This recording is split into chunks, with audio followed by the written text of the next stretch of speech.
Hello friends, welcome to my channel MICS tech education. Friends, मैं आज आप लोग को टैली में बैंक के लोन की वीडियो बताऊंगी कि यदि हम बैंक से किसी भी चीज़ को फाइनेंस कराते हैं तो उसकी टैली में कैसे एंट्री करते हैं और उसकी पर मंथ जब हम EMI पे करते हैं तो उसके लिए हमें किन लेजर्स को बनाना होगा और किन किन वाउचर्स का यूज़ करना होगा। तो दोस्तों, मैंने यहाँ पे सारी चीज़ें स्टेप बाय स्टेप बताई है और आप लोगों से रिक्वेस्ट है, यदि आप लोगों ने मेरे चैनल को अब तक सब्सक्राइब नहीं किए तो प्लीज़ आप इसको सब्सक्राइब जरूर कर लीजिएगा। तो देखिए, यहाँ पे मैंने अपनी कंपनी को एक ओपन कर लिया है।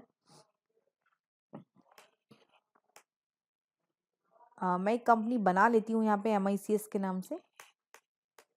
और ये देखिए, उसके बाद में मैं आपको थोड़ा सा ये दिखाती हूँ कि इसमें क्या क्या मैंने चीज़ों को यूज़ किया है। ये देखिए, ये मैंने वर्ड में एक चीज़ प्रिपेयर कर रखी है आप लोग के लिए।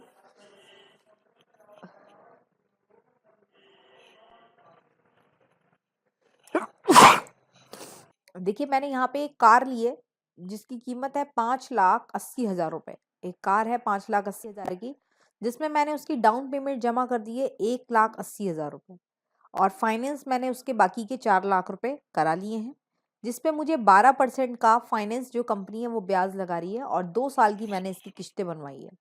2 साल में मुझे हर मंथ जो इसकी EMI पे करनी है वो करनी है 18,829 रुपये।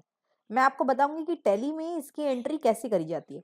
सिंपली एक क्वेश्चन सा यही है। देखिए, ये जो 5,80,000 की कार है, इसमें हमारा GST भी है और RTO का खर्चा है, इंश्योरेंस का खर्चा है, तमाम खर्चे होते हैं।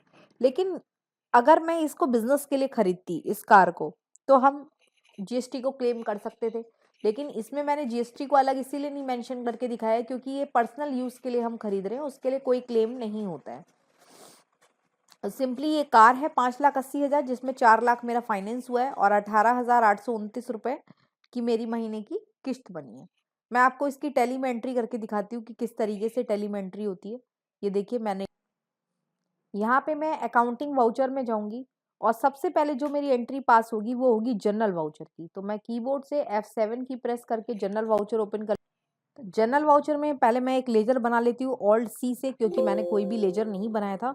मैंने मारुति की कार खरीदी है तो मैं मारुति कार के नाम से ही लेजर बना लेती हूँ।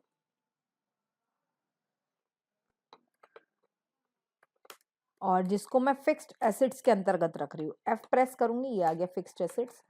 ये मेरी लेजर बन गया। तो ये जो मेरी कार है वो 5,80,000 रुपए की है। ठीक है, और इसको मुझे क्रेडिट किसने किया है, इसका भी मैं एक लेजर बना लेती हूँ। ये एक मारुति ऑटो प्राइवेट लिमिटेड के नाम से मैं बना लेती हूँ। मारुति ऑटो प्राइवेट लिमिटेड एक कंपनी है जिसने मुझे ये गाड़ी फाइनेंस करा के दी है। इसको मैंने सिक्योर्ड लोन के अंतर्गत रख दिया है। नहीं, इसको हम सन्ड्री क्रेडिटर मान लेते हैं क्योंकि ये हमें क्रेडिट पे दे रही है गाड़ी।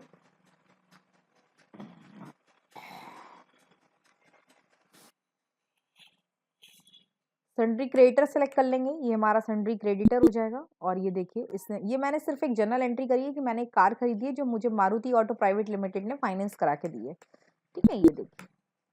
उसके बाद में अब मैं जो मैंने डाउन पेमेंट किया है उसकी एंट्री एक पास कर लेती हूँ। तो कीबोर्ड से आप F5 की दबाइए या पेमेंट वाउचर ओपन कर लीजिए।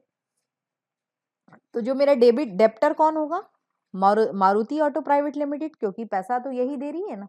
और क्रेडिट किसने किया है, तो मैं एक इसमें इसको मैंने कितना रुपया दिया है, 1,80,000 रुपये डाउन पेमेंट करिए, 1,80,000 रुपये।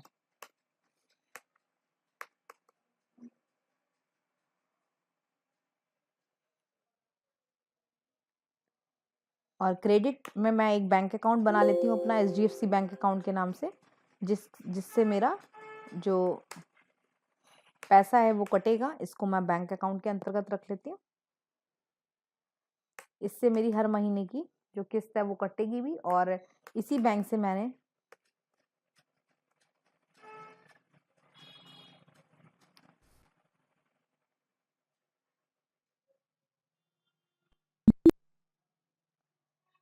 पैसा कटवाया अपना। ये देखिए, उसके बाद में मैं एक फिर जनरल वाउचर में एंट्री पास कर रही हूँ F7 में। उसमें मैं ये बताऊंगी कि मैंने कितना पैसा किसको दिया। तो मैंने डेबिट कर दिया मारुति ऑटो प्राइवेट लिमिटेड को 4 लाख रुपए, ये हमसे डेबिट मांग रहा है। ये देखिए यहाँ पे ये शो कर रहा है 4 लाख रुपए, तो मैंने इसको ये पैसा दे दिया। ठीक है, कहाँ से दिया, क्रेडिट कहाँ से किया मैंने, वही HDFC बैंक, या फिर हम इसमें एक फाइनेंस की कंपनी बना लेते हैं जो हमें, क्योंकि इसको पैसा तो फाइनेंस कंपनी देगी ना, हम तो फाइनेंस कंपनी को देंगे। तो मैंने एक नाम रख लिया ABC फाइनेंस कंपनी। एक फाइनेंस कंपनी है जिसको मैंने सिक्योर्ड लोन के अंतर्गत रख दी, क्योंकि मारुति ऑटो प्राइवेट लिमिटेड थोड़ी ना हमको लोन दे रही है, हमको फाइनेंस कंपनी लोन दे रही है। तो फाइनेंस कंपनी ने मारुति, जो फाइनेंस कंपनी को मैंने किस में रखा, सिक्योर्ड लोन के अंतर्गत रखा। अब ये जो फाइनेंस कंपनी है इसने सारा पैसा, इसका जो 4 लाख रुपए था, इसको पूरा पैसा इसने चुका दिया। ये देखिए, अब मारुति ऑटो प्राइवेट लिमिटेड के ऊपर 0 क्रेडिट है, डेबिट है। अब हमें इसका कोई पैसा नहीं देना, हमें पैसा किसका देना है, फाइनेंस कंपनी का देना है, क्योंकि फाइनेंस कंपनी ने हमारी तरफ से उसको 4 लाख रुपए पे कर दिया है। तो ये मैंने एक जनरल वाउचर में एंट्री को पास कर दिया, और अब मुझे फाइनेंस कंपनी को पैसा देना है हर महीने किस्त के रूप में। तो फिर मैंने पेमेंट वाउचर को एंट्री करी। यहाँ पे हमारी स्टोरी शुरू हो जाती है। अब देखिए, जो मैंने इसमें एक डेट डाल देती हूँ कि हर महीने की 2 तारीख को, मैंने यहाँ 2 मई तारीख ले ली है, हर महीने की 2 तारीख को मुझे किस्त पे करनी है। तो ये 2 मई को मैंने एक किस्त पे करी, तो किसको करूंगी डेबिट, मैं ABC फाइनेंस कंपनी को। ये देखिए, मैं फाइनेंस कंपनी को अपनी किस्त दे रही हूँ। तो डेबिट मेरी किस्त कितने की है, 18,829 रुपए की मेरी किस्त थी, तो मैंने उतना पैसा इसको डेबिट कर दिया है। और क्रेडिट किससे किया है, HDFC सेविंग अकाउंट, जो मेरा सेविंग अकाउंट एक बना हुआ है, ये इससे मैंने इसको क्रेडिट कर दिया। तो ये तो मेरी हो गई एक EMI। तो मैं आपको जरा डे बुक में इसकी एंट्री दिखाती हूँ कि किस तरीके से इसकी एंट्री मैंने पास करी है। ये देखिए, ABC फाइनेंस कंपनी को मैंने अभी एक पेमेंट की है 18,829 रुपए की, लेकिन मुझे इसकी हर महीने की 2 तारीख को करनी है। तो मैं इसकी 10-11 एंट्री पास कर लेती हूँ। जितनी भी मेरी एंट्रीज हैं वो सारी की सारी मैं पेमेंट कर देती हूँ इसी तरीके से। तो मैंने उसके बाद में 2 मई को थी, तो मैंने F2 से पहले डेट चेंज करी, और अब मैं 2 जून ले लेती हूँ, 2 जून। ये देखिए, और डेबिट किसको करना है, हमें वही ABC फाइनेंस कंपनी को ही देना है मुझको पैसा, और 18,829 रुपए ही देना है। ये देखिए, उसका पैसा कम होता जा रहा है, आप जितना देते जा रहे हैं उसका पैसा कम होता जा रहा है। उसके बाद 2 जुलाई को दे देते हैं।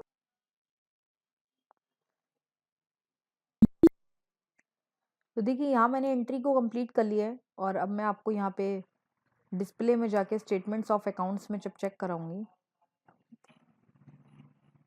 देखिए डिस्प्ले में हम आएंगे, रिसिप्ट एंड पेमेंट्स में जाएंगे। देखिए, यहाँ आपके ऊपर लोन था 4 लाख रुपए का, और ये पेमेंट्स में दिखा रहा है, यानी कि हम इसकी पेमेंट कर चुके हैं।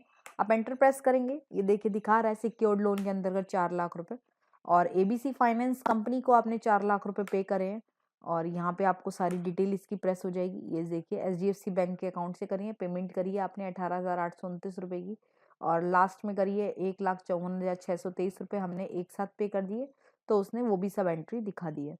और अगर आप इसमें पीरियड डाल देते हैं, यानी कि डेट डालना चाहते हैं, जैसे ये 1 मार्च से 2021 की है, मैं पूरा देखना चाहती हूँ कि मैंने कौन सी डेट से इसकी फर्स्ट पेमेंट करी, 2020 से करी थी, तो मैं 1 मार्च 2020 से और 1 मार्च 2021 तक की डिटेल चेक करूंगी। तो देखिए, ये सारी की सारी एंट्री आ गई है कि मैंने 18,829 की पेमेंट करी है। यहाँ पे फ्रेंड्स आपको ये दिख रहा होगा कि मैंने एक पेमेंट करी है 19,429 रुपए की। ये मेरा एक्स्ट्रा पैसा क्यों गया है, ये मैं आपको दिखाती हूँ। उससे पहले मैं एक चीज़ आपको बताना चाहती हूँ। ये देखिए, यहाँ पे मैं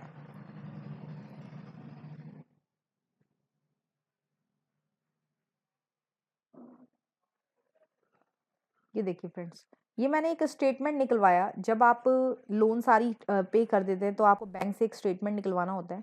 तो इस बैंक के स्टेटमेंट पे इसने हमें बताया कि आपकी जो 18,829 रुपए की किस्त थी, उसमें इतना आपका प्रिंसिपल था और इतना आपका इंटरेस्ट था। यानी कि पहले महीने में जो आपका ब्याज था वो 4,000 रुपये था, और जो आपका पैसा था वो 14,829 रुपये था। तो इस तरीके से भी आपको अपनी जो पेमेंट की एंट्री है वो कभी कभी एडिट करनी पड़ती है। ये जो आपने पहली एंट्री करी है पेमेंट वाउचर की, तो यहाँ पे जो ABC फाइनेंस कंपनी है, ये जो यहाँ पे आपको एक लेजर और बनाना पड़ता है DR की फॉर्म में, कि आपने इसका इंटरेस्ट भी दिया है। तो ऑल्ट C से आप यहाँ पे लेजर बनाइए, इंटरेस्ट पे, इसको मैं इनडायरेक्ट एक्सपेंस में रख लेती हूँ क्योंकि इसमें इंटरेस्ट भी लगा है। तो हम देख लेते हैं 1 मिनट के लिए ज़रा हमारा पहले महीने में कितना इंटरेस्ट है, यहाँ से चेक कर लेते हैं। देखिए इंटरेस्ट है हमारा 4,000 रुपये और 14,829 रुपये हमारा पैसा है। तो यहाँ पे हम एडिट कर लेंगे, यहाँ पे हम लिख लेंगे 14,829 रुपये और ये जो पैसा है मेरा इंटरेस्ट का ये है 4,000 रुपये और यहाँ पे फिर हमारा जो क्रेडिट होगा तो आएगा तो उतना ही 18,829 रुपये। तो इस तरीके से जब आपके पास में स्टेटमेंट आ जाता है और अगर आप चाहते हैं कि इंटरेस्ट की एंट्री आप इसकी अलग दिखाएं तो देखिए 14,829 रुपये आपका प्रिंसिपल था और 4,000 रुपये आपका ब्याज का था और इस तरीके से भी आप इसकी एंट्री को सेव कर सकते हैं। इस सारी एंट्री आपको इसी तरीके से एडिट करनी होंगी। ये देखिए यहाँ पे मैं आपको बताना चाह रही थी ये 19,000 वाली एंट्री, इसमें देखिए क्या हुआ कि मेरे को चेक का पैसा लग गया, यानी कि मैंने एक चेक लगाया था 18,829 का जो बाउंस हो गया, उस पर 600 रुपये की मेरी पेनल्टी पड़ गई। तो इसको हम कैसे डेबिट करेंगे, पहले मैं देख लेती हूँ कि इस एंट्री में 7वें महीने की किस्त में हमको कितना रुपया लगा है। 7वें महीने की किस्त में हमको 3,088 रुपये तो ब्याज का लगा है और 15,742 रुपये हमारे पैसे हैं। तो 15,742 रुपये पैसे हैं और 3,088 रुपये हमारी किस्त है। इसको देखिए हम किस तरीके से एडिट करते हैं। तो ये हमारा जो पैसा है हम यहाँ पे लिख देंगे 15,742 रुपये और जो हमारा इंटरेस्ट लगा है इसको मैं डी आर कर लेती हूँ। इंटरेस्ट मेरा कितना लगा है इसमें 3,088 रुपये और उसके बाद में यहाँ पे मेरे को एक चीज़ की और गड़बड़ हुई कि मेरे को एक लेज़र और बना लेती हूँ मैं। मेरा चेक बाउंस हो गया था तो मैंने यहाँ पे लिख दिया cheque bounce penalty, cheque bounce penalty और इसको मैं इनडायरेक्ट एक्सपेंस में ही डाल देती हूँ। ये मेरे को 600 रुपये एक्स्ट्रा लग गया है यहाँ पे, 600 रुपये और फिर इस तरीके से मेरा 19,430 रुपये कट गया। ठीक है फ्रेंड्स, तो इस तरीके से आपको सारी की सारी एंट्री अपने एक्सेल के अकॉर्डिंग लेनी है और इसको सेव करनी है। उम्मीद करती हूँ फ्रेंड्स कि आपको मेरी वीडियो आज की समझ में आई होगी। यदि आप लोग को कोई भी डाउट हो, कहीं पे कोई भी क्वेरी लगे तो प्लीज़ आप मुझे कमेंट बॉक्स में ज़रूर बताइएगा। और एक्सेल का ये जो मैंने फॉर्मेट इसमें डाला हुआ है ये मैंने एक्सेल के ही फॉर्मूले से निकाला हुआ है। अगर आपको ये भी समझना है तो आप प्लीज़ मुझे कमेंट बॉक्स में बताइएगा, मैं एक्सेल के भी वीडियोज़ आपके लिए अपलोड कर दूँगी। और एक चीज़ और फ्रेंड्स, ये तो आप लोग को मालूम ही होगा फिर भी मैं बता देती हूँ कि जो जब भी हम बैंक से ब्याज लेते हैं, पैसा लेते हैं तो ब्याज की दर हमेशा घटती चली जाती है और पैसा हमेशा बढ़ता चला जाता है। जब ब्याज की दर घटती है और पैसा बढ़ता है मतलब किस्त तो हमें 18,829 ही देनी है देखिए हर महीने, लेकिन यहाँ पे इसका पैसा बढ़ता चला जाएगा और ब्याज घटता चला जाएगा। उसके अकॉर्डिंग ही हम टैली में सारी एंट्रीज को पास करते हैं। तो दोस्तों आगे की नेक्स्ट वीडियो के लिए आप प्लीज़ थोड़ा सा वेट करिएगा, मैं लोन से रिलेटेड बहुत सारी वीडियोस अपने चैनल पे डालने वाली हूँ। और thank you for watching my friends.